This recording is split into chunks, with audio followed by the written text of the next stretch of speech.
संपादन का अर्थ, प्रकार और दायित्व।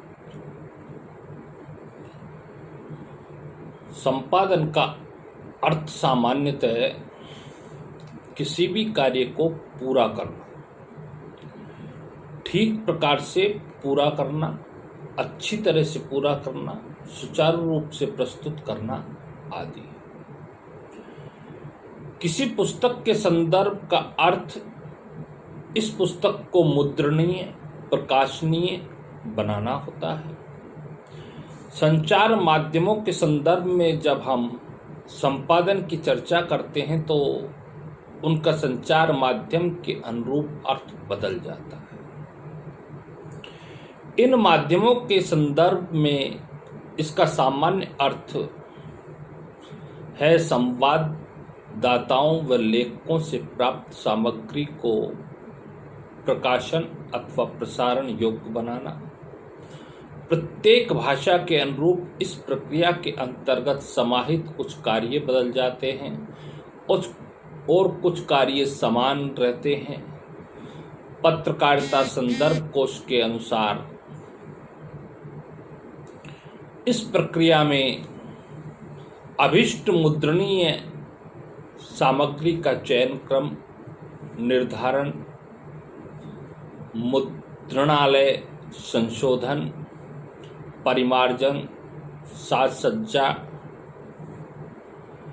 तथा ऐसे प्रकाशन योग्य बनाने के लिए अन्य प्रक्रियाएं आवश्यकता पड़ने पर सामग्री में संबंधित प्रस्तावना, पृष्ठभूमि संबंधी वक्तव्य अथवा टिप्पणी आदि प्रस्तुत करना भी संपादन के अंतर्गत आता है। इस परिभाषा में पत्रकारिता में केवल मुद्रित स्वरूप को ध्यान में रखा गया है।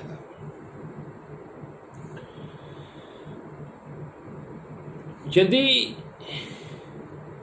तीनों प्रकार के संचार माध्यमों के कार्यालयों में उत्पन्न होने वाले संपादन के विषयों में सोचें तो हम पाएंगे कि इन तीनों ही माध्यमों में संपादन की सबसे अधिक उपयोगिता समाचारों के संदर्भ में होती है या उन लेखों व कार्यक्रमों के संदर्भ में होती है जिनको माध्यम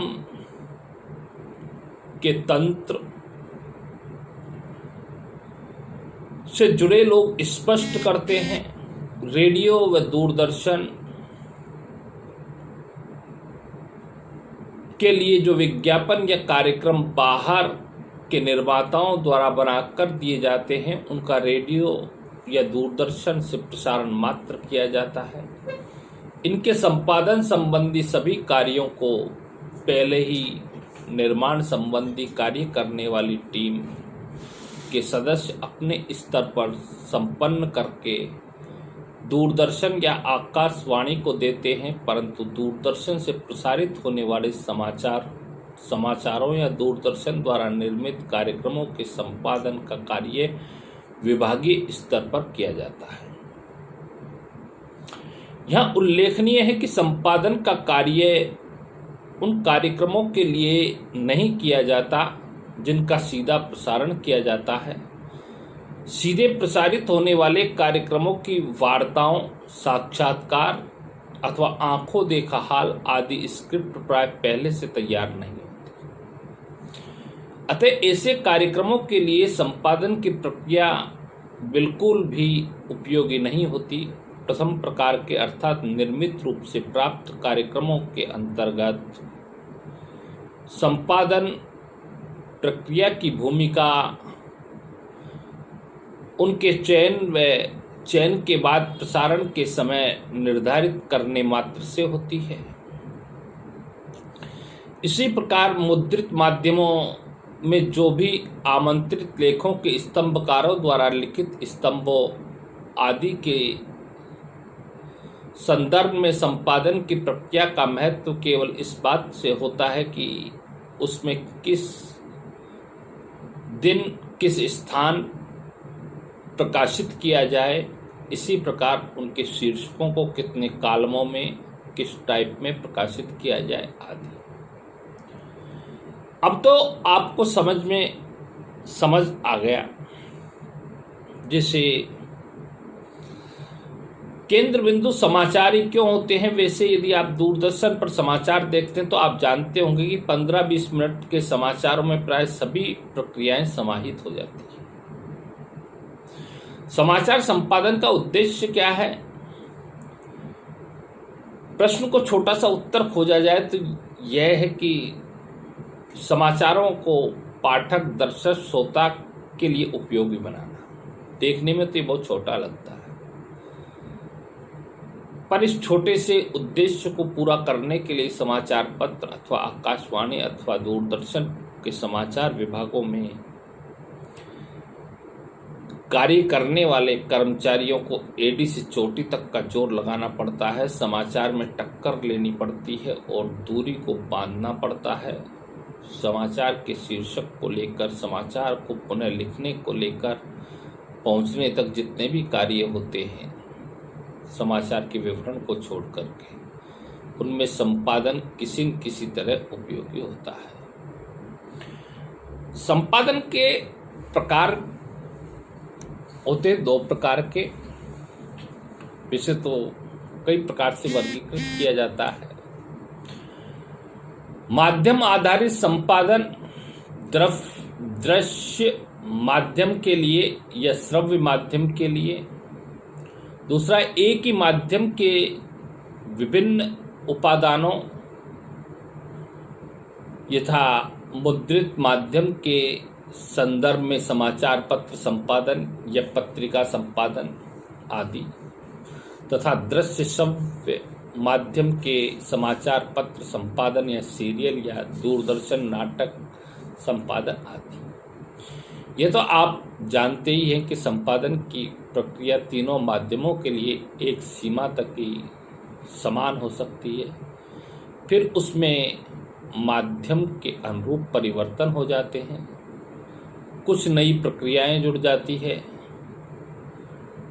और दूसरे माध्यम के लिए उपयोगी न होने के कारण छोड़ दी जाती है। उदाहरण के लिए समाचार पत्र पत्रिकाओं के लिए निर्धारित होगा कि यह समाचार या लेख किस टाइप से प्रकाशित होगा, जबकि यह प्रक्रिया दृश्य श्रव्य माध्यम के लिए उपयोगी है।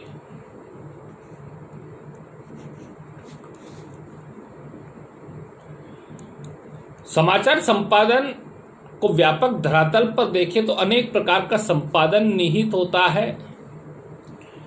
समाचार माध्यम की दृष्टि से संपादन, समाचार तत्वों की दृष्टि से संपादन, समाचार की दृष्टि से संपादन, नैतिक संपादन, तकनीकी संपादन, फिर पुनः 2 भेद हो जाते हैं, विषयगत संपादन और भाषागत संपादन। समाचार माध्यम की दृष्टि से संपादन की अलग अलग विशेषताएं होती है। कहानी है, लेखकों की अनेक अनेक विशेषताएं होती है, क्योंकि मुद्रित अध्ययनों से हमें समस्त विवरण और लिखित शब्दों के द्वारा व्यक्त करना होता है, जबकि श्रव्य श्रव्य माध्यम से हम वर्णन विवरणों ध्वन्यात्मक रूप से सुनवा सकते हैं और दृश्य श्रव्य माध्यम से इन विवरणों को वास्तविक रूप में अथवा स्टूडियो में बनावटी ढंग से बनाकर यथा रूप में उपस्थित कर सकते हैं। इस कारण से दृश्य श्रव्य माध्यम में विवरण को आप पूर्णतः हटा सकते हैं या आवश्यकता अनुसार कम कर सकते हैं। दृश्य श्रव्य माध्यम में भाषा का उपयोग अन्य माध्यमों की अपेक्षा थोड़ा कम हो जाता है। तीनों ही माध्यमों में प्रस्तुत विवरण प्रस्तुत करने का तरीका भी बदल जाता है।